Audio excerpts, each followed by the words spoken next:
fitness, conditioning, body tuning, sports. A new program.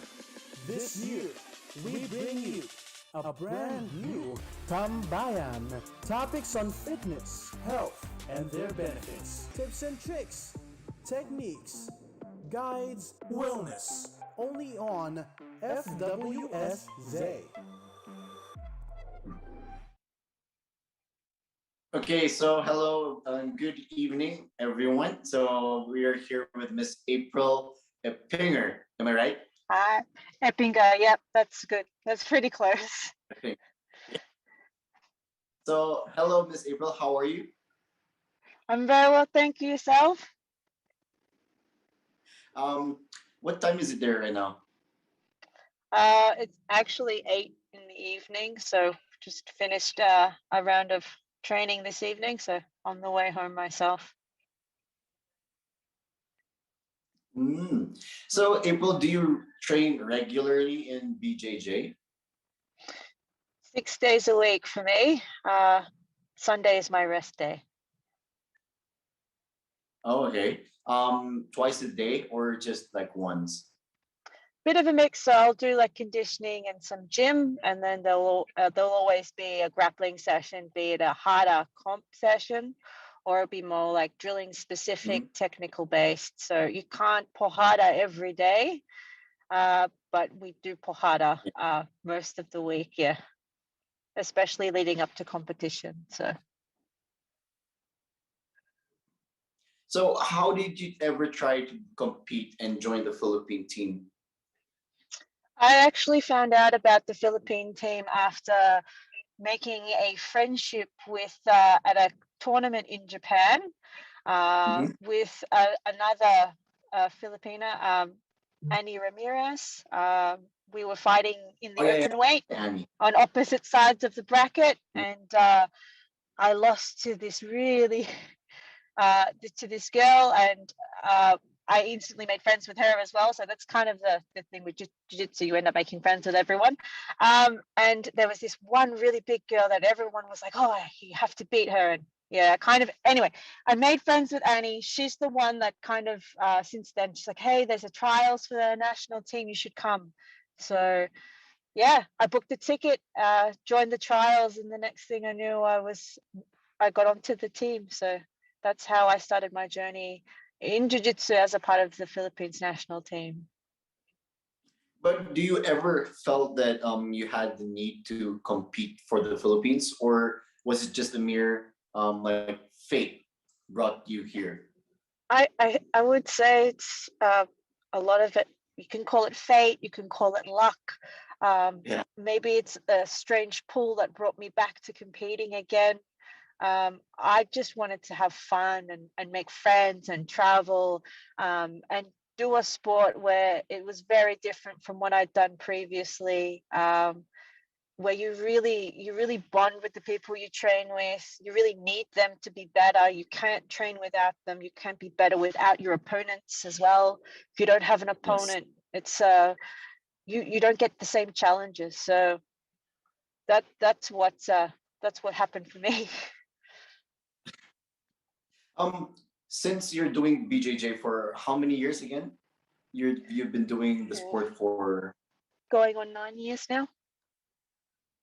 9 years. Yeah. What made you start doing jiu-jitsu? I actually had a friend who left the previous sport I was a part of. I was a track sprint cyclist before jiu-jitsu. And she left, she went to Brazil, she went and traveled, and she tried jiu-jitsu in Brazil, and she came back and she was in love with the sport. She said, you have to try it. And I said to her, I will try it when I'm done with this sport. I said, you know what I'm like, if I fall in love with something, I cannot be torn between two worlds. It's one thing or it's another. I'm all or nothing. And at that time, I was all about riding the bike. And yeah, I said, I promise. I promise you when I'm done, I'll come and see you. And when I did finish and I quit, I waited a week. I was like heartbroken and sad, but I was like, it's time to try something else. And I tried it, and instantly I was in love. I loved it, and I never looked back. So, what kind of bike? How do you call the bike sport that you do? So What do you call it? I was on the velodrome, so I was a track sprint cyclist. So the Ah, velodrome track. is the circular velodrome, and it's got the banks. So you look up it and you're like, it's 45 degrees like that, and you see the riders Yeah. ride around on the top. Um, and if you're going too slow, you slip. So yeah, I used to be a sprinter, so we'd ride sometimes two of us, and you try and like Yeah. outwit the other person, you try and scare them a little bit, try and like, yeah, it was a game of speed. So You've been doing cycling for how many years before joining jiu-jitsu? 15 years, Wait, so wait, quite a wait. long time. May I ask what your age is? You want to know how old I am now? Well, I am Um, 36 now. I'm 36 now, okay. and when I stopped cycling I was 27. And so that's when I joined jiu-jitsu when I was 27. So I started late in my seconds in jiu-jitsu. And it's fortunate. It's like, I feel like once you've always had a healthy life, it's easier to be able to continue being healthy. So yeah, Yeah. from one sport to the next, I didn't stop. When you were in college, what kind of sport were you doing? I was cycling at the time.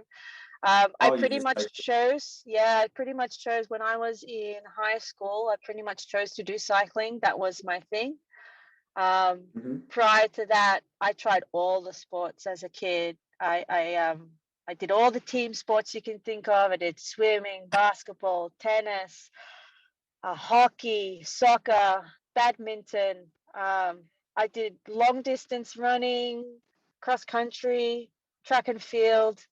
I tried everything, and I found cycling, and I loved it. And I loved it up until I didn't, and then I fell in love with jiu-jitsu. So, and that's why I'm still here. Yeah. What is like the motivation that you've got when you try jiu-jitsu? Because other people think that jiu-jitsu is like too, some people say that it's a bit too rough. Some people might Yeah, say that it's different from wrestling, but since yeah, it's like it's a gentle but dangerous sport, so it, other yes. parents seem to say that maybe later my child might break his arm, might break his bones. So what made you join the sport, and what is like your Um, motivation to other people like also to join the sport, especially the ladies? uh, well, particularly for the ladies anyway, I think when you see something you don't understand, you're more likely to be afraid of it and not try it. And I watched a little bit, I studied a little bit about it, and I'm like, you know what, I'll give it a try. I don't know exactly what the aim is, but I could see there's some sort Mhm. of plan, there's a process. And as I learned that it's a game of chess, like chess with your bodies, and it's about trying to execute skills and your knowledge against the other person while using your body, whether it's your speed, your and there's elements of flexibility, your endurance. Um, and it also comes down to your breathing, and I think breath was the biggest thing I learned, especially as a beginner, is like panic Yeah, breathing does not help you. Calm, exactly. relaxed breathing helps you more. There's so many elements to it, and for women, if anything, it's not just the problem solving aspect. There was a big thing for me was the women when I joined. There wasn't many, but there's more now than ever before, and I feel like there's a bigger community of women out there that you can train with, and it's supportive and it's fun, and girls, they're excited to see you on the mat. They're like, come and train with us, Yeah, and then they're like, all right, we've learnt this technique together, let's go try it on the boys. And there's the kind of like this whole thing of like, okay, if we can get on the boys, we know that like we're being technical and we're winning on a technical basis. And so there's these little things, and it builds their confidence and their courage, um, and resilience as well. When you feel like you have like you're in a tough situation, you're like, oh, this really hurts, I just want to give up, I just want to tap, I want to tap out. Sometimes you just grit through a little bit more and you get out, you're like, oh, I got escaped. And it's like an exhilarating feeling because they tried so hard to finish you and they didn't finish you, and you're like, I'm on top again, yes. um there's little things like that. It's like small victories. And you finish training, sometimes you're exhausted and you're tired, you want to cry, or you just you just want to sit down and be like, that's it, I'm done. But it's kind of like a sense of like, I feel good and I'm glad I went. And it's, I can't speak enough about how much I, and look, it's not for everyone. That's the other side. I feel like I have to really Yeah. emphasize that everyone can do jujitsu, but jujitsu is not for everyone. So those of you that really connect and find jujitsu as powerful and amazing as we do, and use it for specifically for grappling or for MMA, you'll have a respect and an understanding of the art form. And for women, it's another way of like, ah, I can feel like I have control of my body if I'm in a situation or a problem. If there's ever a problem, I feel like there's some way I can defend myself. And that's the other side of it. People are like, oh, so the big part of jiu-jitsu is also the self-defense aspect. um, and there are elements of it which can help you. And it's like there's no perfect scenario in jiu-jitsu that will Mhm. save you, but if you know something or you know enough to protect yourself, you give yourself a chance. You have every opportunity. So it's a very long answer, I know, but it's there's so many elements Yeah, to it. yeah, exactly. I was fun that you said like if I'm gonna be partnered with the guy and I'm gonna tap Yes. him out, I'm gonna be so happy. Mom, Ex- you know it's exactly. actually very fun because most kids that are here, who are enrolling with us, there was this Yes. one time that I class and there was this little girl and she said, and I told her, if you submit this big guy, I would give you a prize, I would give you a candy or whatever. And then she was so motivated to to submit the big guy, you know. And And that's the thing. Yeah. yeah, It's that's so, and it teaches like, the other safe thing is with the kids, obviously we as teachers, we always teach in a way that's safe. We to a point where, you know, the teachers will watch, carefully curate. Okay, you get the position, okay, that's it, you're not going to put on the submission. So you gently bring them into the art of jiu-jitsu, and as they grow up in the sport, then you can start, then I know coaches will introduce more of the, you know, finishing the positions, whereas I think in the beginning, learning how to tumble and fall and move is such a big part of jiu-jitsu. And I think it's play, it's fun, and that's what jiu-jitsu is. It's, my mum calls it damdama. And I was like, Mum, what does that mean? And she's like, it's rolling around on the floor with your friends in your pajamas. And I'm like, okay, that makes sense. It's exactly what I do. So it's literally how I think of it. When I go basically to war with my friends, I'm rolling around on the floor with my friends, having fun. yeah. I mean, I also say that also every time that controlling and the proper positioning is the best thing to learn first in jiu-jitsu Yes, before submitting, absolutely. because it's very easy to submit, to do a submission if someone is not resisting. But if you are Correct. trying to get that position, that is the hardest thing to do, and maintaining that position is the hardest thing to do, Oh, because other kids exactly. or other people who wants to learn about the sport, they're just more on like I just want to submit, I want to learn how to do an arm bar, a rear naked choke, guillotine choke. But the first question I ask is, do you know how to go there? Do you know how to get there? You know, and they couldn't answer it. That's why I always tell them that it's easy to lock your position there, it's easy to get the grip, but the hardest part is how will you start and how will you end it. And I think that's like a very, very long and boring journey. But if they're on the process of learning it, they would actually like it. And if you're watching it, because if you're watching it, as for example, some parents are going to ask, that's the only thing that you're doing in class? Like you're just staying in that position and going. And you know, it's very hard to say that it's not as easy as it looks, you know, Yeah, because other people say that it's easy, wherein it's actually one of the hardest sport also. it Yeah, is. when your first experience when you were still a white belt, how did you? how did you learn to love the sport since you have no knowledge at all about it?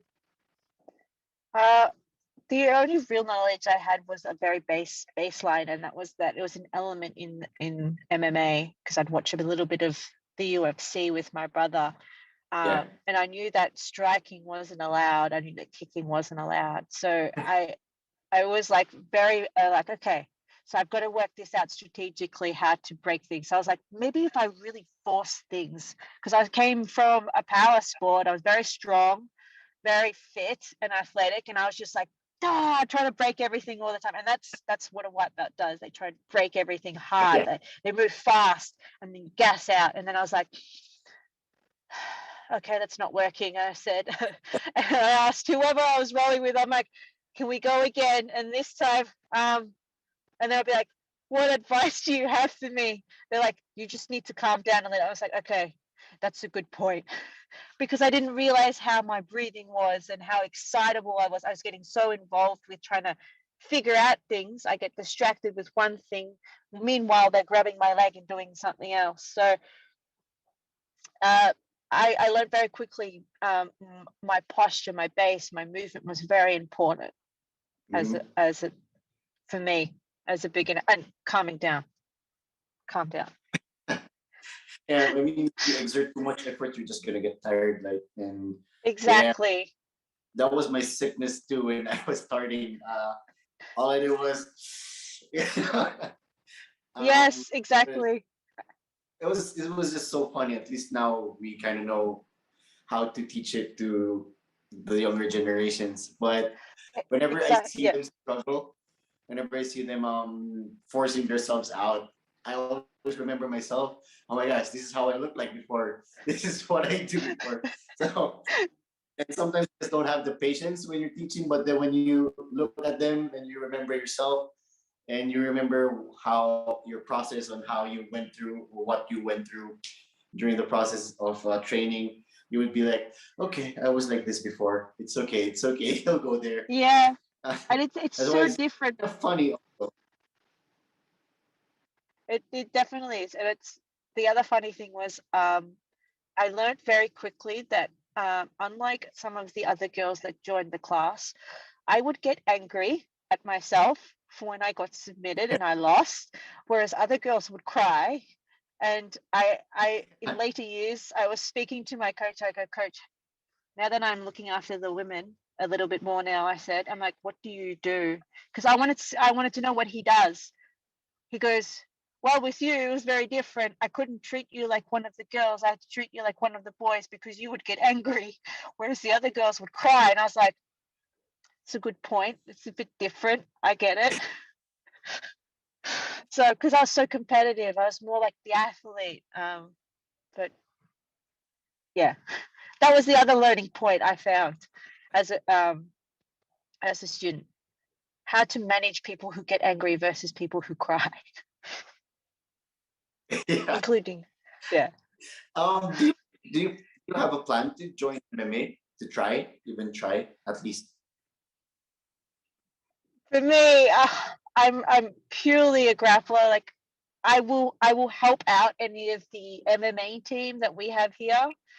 But no plans for me. I seriously utmost respect for the MMA team because they train hard. They do a lot of work. They do so much Yeah. work on their ground work. They do cage work. They do all their sparring, and then there's their conditioning together and their own weights. And I look at that and I'm like, I feel like there's so much to learn in jiu-jitsu on its own for me as a student Yeah. and as a coach, that to learn like many more disciplines in itself.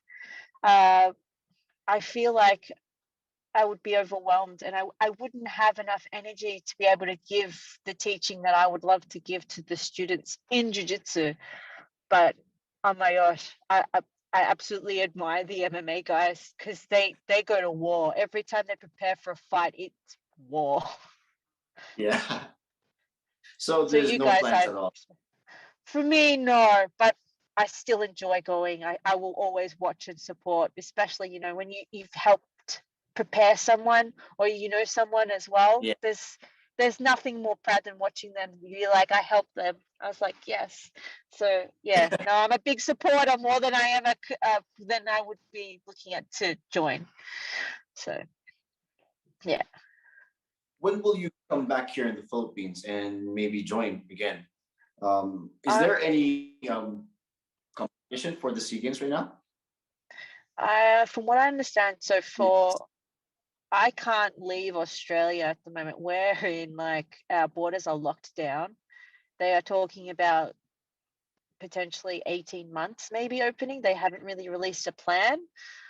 So that Oh, that's hard, and you have to have really good reason to leave Australia. And from my understanding as well, there hasn't been any national trials held since the pandemic started, and that's understandable. So until I guess I can leave Australia, and until there's no restrictions on having public gatherings, and the national team can run trials again. There's that. Uh, and what was the other question? Sorry, that you asked. I was asking when and how, and if there is going to be another SEA Games for Jiu-Jitsu this coming. Yes. So I did hear through the grapevine that they are going ahead with the Vietnam Sea Games. However, they are restricting it to only 3 weight categories. My weight category was not included, and instead of the gi, they were going to do no gi. So Mm. unless they've changed it again, which could happen because of all the restrictions, my understanding was they only had 3 weight categories in total, 2 men, 1 woman's. So it's a very small contingency, if any, to go over, which is a shame because I felt like we did so well last SEA Games, and I think we would do very well again with a full team. Is there a requirement of joining the Philippine team in SEA Games? Do you need to be a high rank belt, like purple, brown, or is it You okay? And are there categories for nogi and gi, or can you just join gi? I know gi, or should it be uh, both? what it's been in the past is just gi. It's only for this SEA Games, my understanding that they brought in the no gi. Uh, in terms of whether or not you can be on the national team, as long as you're a color belt and above, when they ask for the trials and they ask you to turn up and to trial, you will be fighting against anyone in your weight class from anywhere from a blue belt to a black belt. So if you win your category, you have every chance, and especially if they're asking for that category to fill, you have every chance to be selected. And then from there, there's usually like how you do at tournaments. So you consistently do well, you medal. Uh, there's things like that as well. So it's usually a combination of requirements, but the trials is always the first step into the national team. So the trials is for gi only. There's In the no past, nogi. yeah, in the past, yes, but because of this SEA Games, it might change again. I don't know for sure what the plan is, because it depends on, I guess, the coming tournaments. But most of the tournaments we've competed in the past have been just gi. Mm. So maybe there is plans to add no gi. That would be very exciting. And you could have an even bigger team. You could have specialists for gi and no gi, or you could have cross specialists for both. It could be very exciting times. So you're still competing there in Australia. Are there competitions right now? There are, but we have a lot of lockdowns with varying states because of outbreaks. So New South Wales had their state titles cancelled because of a lockdown. Yeah. So there's every chance to compete, provided that the state doesn't go, hey, we're going into a lockdown. So, yeah. But you still continue training so that whenever there's competition coming up, and then you're still ready, right? Correct. So in my state, in Victoria, we had during our short recent lockdown, we had an exemption for high performance athletes Mm. and coaches to be able to train in a closed training. So as I'm a coach and I'm an athlete, I was able, and I've competed overseas in the last 3 years. I qualified for that. So, and it's only within that group. You can't train outside that group. Yeah. So it makes for How safe training. how like how many do you cut whenever you have a competition? How much do I cut? Usually I stay quite close to my weight. I never have to cut that much. Anyway, if I do, it's maybe 2-3 kilos at the most, but I'm Oh, never far from my weight category. Um, I'm in that way I'm quite lucky. you never So tried yeah. cutting? To a lower Yeah, weight yeah, you class, are. You never tried cutting between that 6, 6, 7? I have for wrestling in the past, in freestyle wrestling, and I tell you what, I love food. I love food too much. Same. Yeah, and at this weight category, it's tough. It really is tough and it's hard, but you know what? It's a good challenge. And Yeah. I know what I feel like when I cut down to a lower weight category. It doesn't suit me at all. My energy, my speed, my strength and power is just not there. So I'm happy at my weight What is the category. advice? What are the advices that you tell your students? For example, they want to compete, but they wanted to compete in a very low division. What do you say to them? How do you motivate them to just you need to stay in your weight class, like not to don't cut too much, just maintain a little bit of your weight, and If they are not far from that weight class, it's an easy one to manage in terms of their food and their diet and how they're sleeping and they're resting, making sure that those things are a priority in terms of when they're not on the mat. But if there's a big cut, I would recommend to them often to find like a sports nutritionist or dietitian that they yeah, trust, and work with them particularly, because then they can do like a proper meal plan and slowly help them cut. And then with any of their strength and conditioning, if they've got a coach for their separate strength and conditioning, work with them as well in terms of like how to keep them strong at that weight, because you need to really think about, you're losing a lot of weight, but you're also compensating with losing your muscle and power, but you still want to retain that, yes, you want to cut that weight but still have all the benefits, right? So I think it's a bit of planning if you're doing a big cut, and you have to trial it as well. You have to use other tournaments or round robin competitions as a practice. You can't just do it once off and expect it to be perfect, because I guarantee you're going to try it for the first time and you're probably going to crash on the day if it's weigh in on the day, or if it's the day, you weigh in the day before, you've got options there, and then you can rehydrate and eat. um, it's just being smart and planning it out well, yes. and having a team you trust. That's the other side of it. Yeah, Well, that's true. That's true. Really depends on how you cut and who's with you while you're cutting. So no matter if you're exactly. cutting 10 kilos or less, at least you know what you're doing and everything's gonna be safe. Yeah, that's true. Yeah, That's absolutely true. and I know it's challenging, especially if you've got a big weight cut. If you have day before weigh-ins, it's a little bit easier, but on the day weigh-ins, I find Yeah. I see a lot of athletes suffer hard for that, and I try and advise them, if you're cutting a big amount for on the day weigh-ins, like, you need to consider whether you're prepared to, for the sacrifice that's going to have later on in the day when you have to compete multiple times. It's the risk, the weigh-in risk Yes. sort of thing. Yeah, Because other sports also in the Sea Games also require weigh-in day and competition day. So correct. Yeah, Yes. I know how other of my teammates also struggle. That's why if ever we're having a competition that's on the day weigh-ins, um, coach always tells us to like start early. If you want to cut low, cut a lot, start early, like maybe 2 months. And but if you're trying to just maintain your weight, just cut like 2 to 3 kilograms max. Mm. That's what he always tells us. Yeah, Anyway, it's April, do you have anything else do we want to say to maybe some of your students who are watching or whoever?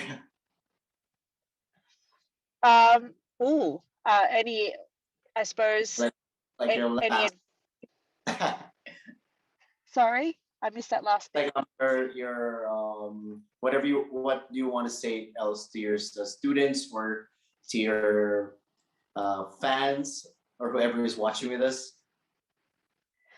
Uh, I'll definitely be back. There is no way this pandemic is stopping me from coming back to Philippines. I look forward to being on the mats there again. I definitely look forward to training with everyone, and I am very keen for the next potential trials because I want to be back on wearing the flag on my back again. Absolutely miss it. I miss everyone. I miss the food. I miss just everything, the freedom that we get, um, and especially wearing the flag on my back. So I'll be back. Thank you so much, April, for your time, and thank you guys also for watching. We will be Thank back you for by having. next week. And thank you so much again, April. Have a good night, and everyone else have Thank a good you. night. Stay safe and goodbye. Thanks, guys. Fitness, conditioning, body Okay, we're tuning, done. sports, a new program. This year, we bring you a brand new Tambayan. Topics on fitness, health, and their benefits. Tips and tricks, techniques, guides, wellness. Only on FWSZ.